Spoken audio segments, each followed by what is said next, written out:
statin drugs interfere with the liver's ability to make cholesterol. That's, obviously they do that. The liver needs to make cholesterol in order to store fat. And it needs to store fat in order to process fructose.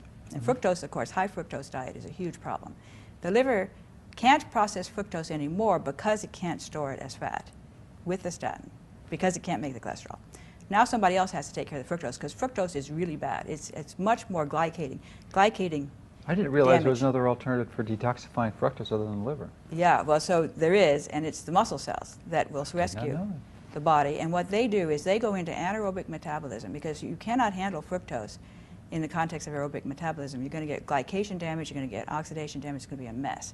So the muscle cells go into an anaerobic mode where there's no oxygen, and they take in the fructose ferociously, and they skim off a tiny bit of energy from it, just enough to kind of keep going, and then they produce lactate.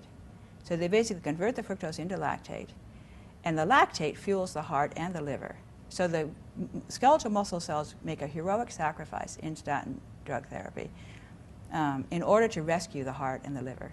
And then the heart and liver are able to use the lactate for fuel, and therefore they can stay healthy. And so, but the muscles get completely wrecked, and then you end up with, in a wheelchair or something like that. So it's really scary, I think, that particular aspect of the statin drugs. Is that different from the rhabdomyolysis or the bursting of the rhabdomyolysis is because the muscles got wrecked, and the hemoglobin, the myoglobin in the muscles precipitates out and gets the muscle falls apart, and then the myoglobin gets into the blood, and then the kidney has to dispose of the myoglobin, because it has to get rid of all these things in the blood that you don't want there, because they're going to make a mess of things. And the kidney gets destroyed by the myoglobin that gums up the kidney, because it has to filter it out. Has to filter it out, and then that kills the kidney.